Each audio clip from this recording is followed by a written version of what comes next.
Hello guys, how are you all. जैसा कि मैंने कल बोला था कि आज का वीडियो हिंदी में होगा। टॉपिक कल वाला ही रहेगा, ठीक है। तो कल वाला जो टॉपिक था और आज वाला टॉपिक सेम ही है। कल वाला ही वीडियो जो था वो इंग्लिश में था, आज हिंदी में है, ठीक है। तो जो टॉपिक था वो ये है कि इस सिविल सर्विस एग्ज़ाम टफ़। तो क्या सिविल सर्विस का एग्ज़ाम जो है ये टफ़ है? तो आज इसको हम हिंदी में डील करेंगे, इस टॉपिक को, ठीक है। तो देखिए, कल भी जैसे कि मैंने बताया कि सिविल सर्विस का जो एग्ज़ाम है ये बेसिकली लिया इसलिए जाता है कि सिविल पोस्ट को फिल करने के लिए। सिविल पोस्ट कौन सी पोस्ट होती है? That is non military post.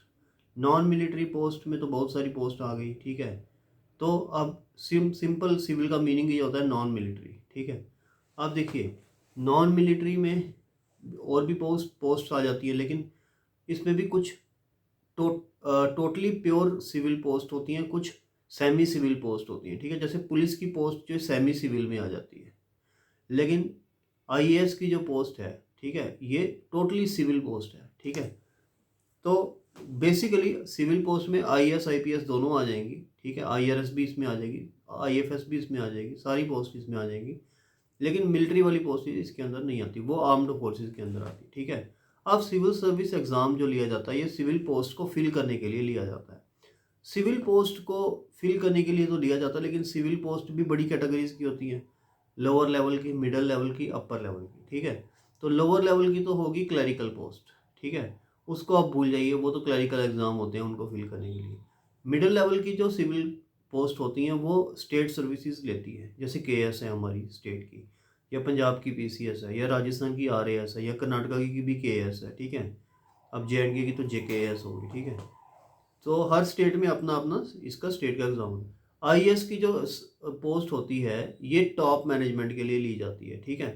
तो ये स्टेट लेवल के जो एग्ज़ाम होता है कि जेकेएस, इससे ऊपर की होती है आईएएस की पोस्ट, ठीक है। इसमें अब सिविल सर्विस एग्ज़ाम नाम दिया गया है, तो इसके अंदर 22-23 पोस्ट होती है, जिसके अंदर आईएएस, आईएफएस, आईआरएस और भी बड़ी सारी पोस्ट जो है इसके अंदर होती है, ठीक है। अब ये टॉप मैनेजमेंट के लिए, गवर्नमेंट की मैनेजमेंट को आपने करना है, तो गवर्नमेंट की जो आपने मैनेजमेंट करनी है वो टॉप मैनेजमेंट में आप आओगे, ठीक है। तो जो स्टेट सर्विसेज पास करोगे तो आप मिडिल मैनेजमेंट में आ जाओगे, ठीक है। हाँ ठीक है, अब आप में से कुछ लोग ये बोलेंगे कि टॉप मैनेजमेंट तो वो हो गई, जैसे चीफ सेक्रेटरी हो गया, कैबिनेट सेक्रेटरी हो गया, ठीक है। तो मैं यहाँ पे ये कह रहा हूँ कि रिक्रूटमेंट टॉप मैनेजमेंट के लिए नहीं कह रहा हूँ। मैं ये कह रहा हूँ कि रिक्रूटमेंट जो होती है वो टॉप मैनेजमेंट में जाने के लिए होती है, ठीक है। स्टार्ट बेशक वो मिडिल लेवल से होगी, ठीक है, लेकिन जाएगी वो टॉप मैनेजमेंट तक, ठीक है। केएस की जो रिक्रूटमेंट है वो भी मिडिल लेवल के अंदर ही होगी, लोअर मिडिल आप कह सकते हो, आईएएस वाली अपर मिडिल कह सकते हो, ठीक है। लेकिन जो केएस वाले हैं वो मिडिल में ही रिटायर हो जाएंगे, जो आईएएस वाले हैं वो टॉप मैनेजमेंट तक जाके रिटायर होंगे, ठीक है। ये दोनों में तो फ़र्क है। अब हम देखते हैं कि सिविल सर्विस एग्ज़ाम टफ है कि नहीं है। तो कुछ लोगों के लिए ये टफ है, कुछ लोगों के लिए ईजी है, ठीक है। ईजी इस सेंस में है कि अगर आप तो न्यूज़पेपर्स डेली पढ़ते हो, और अगर नहीं पढ़ते तो आगे अगर पढ़ोगे, कौन से न्यूज़पेपर? नेशनल न्यूज़पेपर्स, ठीक है। और कितने दिन में? एक एटलीस्ट, ठीक है। दो पढ़ते हो तो ज़्यादा अच्छी बात है, एक तो जरूरी कंपलसरी है, पढ़ना ही पढ़ना है। और पढ़ना क्या है? Front page, editorial page, explained page, बस, और कुछ नहीं। बाकी सारा कुछ आपको न्यूज़ मैगजीन्स में मिल जाएगा, ठीक है। टॉप, ठीक है ना। दूसरी बात ये, अगर आप न्यूज़पेपर से परिचित हो डेली बेसिस के ऊपर, न्यूज़पेपर अच्छे से पढ़ते हो, एडिटोरियल्स भी पढ़ते हो डेली बेसिस पे, मैगजीन्स के में शौक रखते हो पढ़ने का, ठीक है, अच्छी मैगजीन्स नेशनल लेवल की, ठीक है। Then Lok Sabha Rajya Sabha TV watch करते हो, और अगर नहीं करते तो आगे करोगे। और उसमें क्या वॉच करना है? जो डिबेट्स आती हैं, ठीक है ना, किसी करंट टॉपिक्स के ऊपर डिबेट्स जो आती है उनको वॉच करना है, क्योंकि उसमें आपको एनालिसिस मिलेगा टॉपिक्स का, ठीक है। कोई योजना आई पर्टिकुलर गवर्नमेंट ऑफ इंडिया की, उस योजना में क्या अच्छा है क्या बुरा है, वो सारा कुछ आपने उसमें एनालाइज करना है, ठीक है। देन इसके बाद अगर आप एनसीईआरटी से परिचित हो अच्छे से, 6th क्लास से लेकर 12th क्लास तक, वैसे तो 10th क्लास तक भी काफ़ी है, लेकिन कुछ जैसे हिस्ट्री की तो आपको 11th 12th की भी पढ़नी चाहिए, ठीक है। तो history, geography, polity, economy, science and technology, current affairs, ठीक है, environment and ecology, international affairs, ये सारा कुछ आपको टिप्स पे होना चाहिए, ठीक है ना। आप देखते हैं ये कि देखो एनसीईआरटीज आपने कर ली, न्यूज़ मैगजीन्स आप पढ़ रहे हो, न्यूज़पेपर्स आप पढ़ रहे हो, डिबेट्स आप सुन रहे हो टीवी पे, और एक ऑल इंडिया रेडियो के ऊपर भी डिबेट्स आती हैं, वो भी अच्छी होती हैं, ठीक है ना। तो ये सारा कुछ आप कर रहे हो। इसके अलावा जो आपने जनरल स्टडीज़ का सिलेबस कवर करना है वो अपने लेवल पे भी कर सकते हो, कोई कोचिंग ज्वाइन करके भी कर सकते हो, दोनों तरीके से हो जाएगा, ठीक है।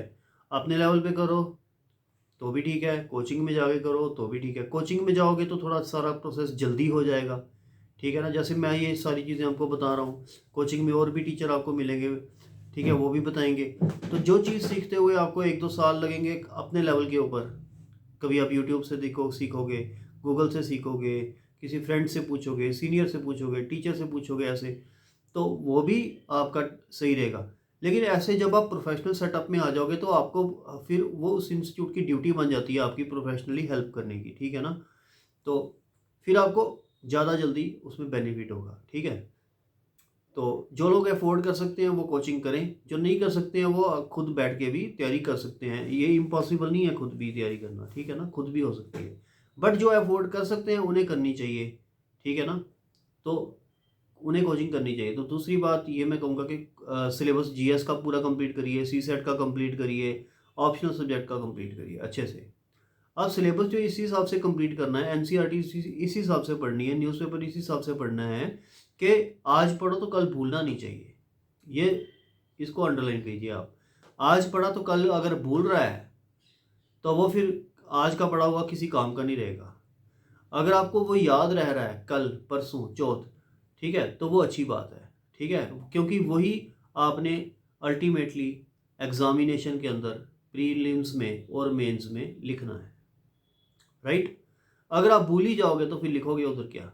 तो ये जो पढ़ा होगा वो सारा भूल ही जाओगे तो फिर क्या फ़ायदा। तो इसलिए जो पढ़ा है उसको एक तो भूलना नहीं है, तो उसका तरीका क्या है, ना भूले तो उसको रिवाइज़ करो। जो आज पढ़ा उसको कल रिवाइज़ करो, परसों रिवाइज़ करो, फिर दोबारा से रिवाइज़ करो, तो वो कभी नहीं भूलेगा। जो भी चीज़ आप 3-4 बारी रिवाइज़ कर लेते हो ना वो कभी भूलती नहीं है। हाँ, लास्ट मिनट में एग्ज़ाम डेज में उसको जस्ट एक नज़र लगाने की ज़रूरत होती है तो वो याद आ जाती है, प्रोवाइडेड आपने उसको 3-4 बारी रिवाइज़ किया हुआ है तो, ठीक है। तो इस तरीके से अगर आप पढ़ते हो, ठीक है, न्यूज़पेपर पढ़ते हो, एनसीईआरटीज़ पढ़ते हो, मैगजीन्स पढ़ते हो, टीवी पे डिबेट सुनते हो। हाँ, टीवी पे सारे आज तक की न्यूज़ डिबेट्स नहीं सुननी है, वो पढ़ के तो आप और प्रिपरेशन ही छोड़ दोगे, ठीक है। बट आपने अच्छे चैनल्स की न्यूज़ डिबेट्स जो है वो लोकसभा राज्यसभा टीवी की, जो गवर्नमेंट के चैनल्स हैं, या ऑल इंडिया रेडियो की डिबेट्स जो है वो सुननी है, बाकी नहीं सुननी है, ठीक है। तो इसमें एक चीज़ मैं और भी कहूँगा कि लोग कहते हैं कि कई बारी हमारी इंग्लिश अच्छी नहीं है, हमारी पुअर इंग्लिश है, तो पहले इंग्लिश स्पीकिंग कोर्स कर लें। तो देखिए इस एग्ज़ाम के अंदर आपकी इंग्लिश टेस्ट नहीं हो रही, ये आइल्स का पेपर नहीं है, ठीक है ना, ये टोफिल का पेपर नहीं है, ये है एडमिनिस्ट्रेटिव एग्ज़ाम। इसके अंदर आपके एडमिनिस्ट्रेटिव स्किल चेक होंगे। तो वो क्या चेक करेंगे, आपकी नॉलेज, आपकी एनालिटिकल एबिलिटी, ठीक है। तो एनालिटिकल एबिलिटी करंट टॉपिक्स के ऊपर, हिस्ट्री के ऊपर, ज्योग्राफी के ऊपर, साइंस के ऊपर। तो अगर आपकी वो सही है तो उन्होंने इंग्लिश को नहीं देखना है। आप, ये ज़रूरी नहीं है इंग्लिश में, ये पेपर आप हिंदी में भी दे सकते हो, अपनी लोकल लैंग्वेज में भी दे सकते हो, ठीक है। हाँ, जो लोग इंग्लिश में देना चाहते हैं तो अगर वो कहते हैं कि उनकी इंग्लिश वीक है, ग्रामर वीक है, तो जब वो डेली न्यूज़पेपर पढ़ेंगे, डेली एडिटोरियल्स पढ़ेंगे, उनकी इंग्लिश वैसे ही सही हो जाएगी, ठीक है। अगर फिर भी सही नहीं हो रही तो इंग्लिश सही करने का सबसे अच्छा तरीका है कि कोई नॉवेल्स इंग्लिश की होती है, साइड बाय साइड आप उनको भी पढ़ते रहो प्रिपरेशन के अलावा। दिन में 1 घंटा ही पढ़ लो जाए, ठीक है। ये नहीं कि आप नावल ज़्यादा पढ़ने लगो तो ये तैयारी वहीं छोड़ दो। कोई फिक्शन की बुक जिसको हम नावल भी बोलते हैं वो आप साइड बाय साइड पढ़ते रहोगे, अब 5-6 नावल्स पढ़ोगे आपकी इंग्लिश बहुत सही हो जाएगी, ठीक है। बट वो सिर्फ तब पढ़ना है जब आप पढ़ के थक जाओगे तब, ठीक है ना। अदरवाइज अगर आप नॉवेल्स ना भी पढ़ो, सिर्फ इंग्लिश का न्यूज़पेपर ही पढ़ोगे ना डेली बेसिस पे, तो 5-6 महीने में आपकी सारी इंग्लिश बिल्कुल परफेक्ट हो जाएगी। ग्रामर सही हो जाएगी, वोकैबलरी आपको आ जाएगी, सेंटेंस फॉर्मेशन आपको आ जाएगी, पंक्चुएशन आपको आ जाएगी, कोई दिक्कत नहीं रहेगी, ठीक है ना। ये चीज़ होगी। तो इसलिए मैं ये कहूँगा कि अगर आप ये सारा कुछ कर रहे हो तो सिविल सर्विस का एग्ज़ाम आपके लिए ईजी है।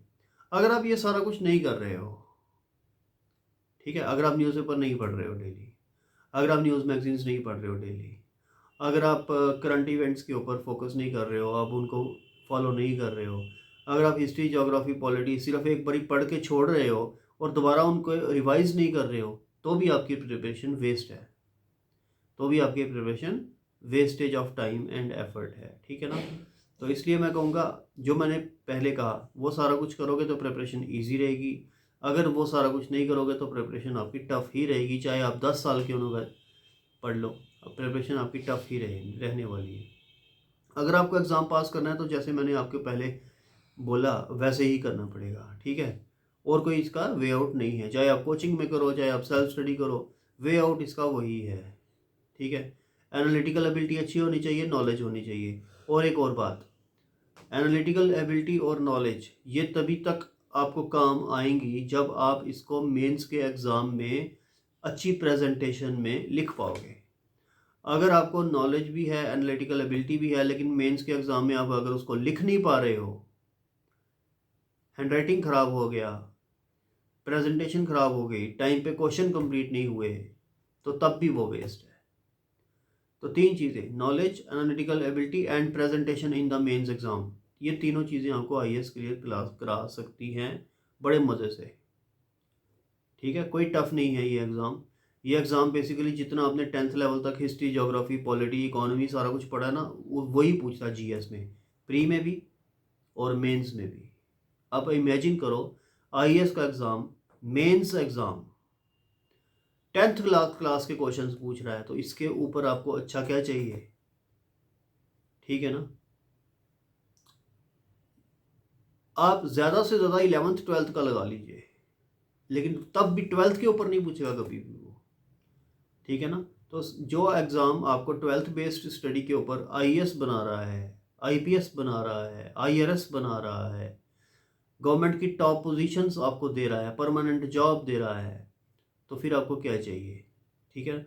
ये सारी चीज़ें फॉलो करेंगे तो आप सिविल सर्विस एग्ज़ाम क्लियर कर सकते हैं, ठीक है। आज के लिए इतना ही, कल तो संडे है, तो मंडे को हम एक और टॉपिक के साथ आपके सामने आएंगे। Thanks for watching.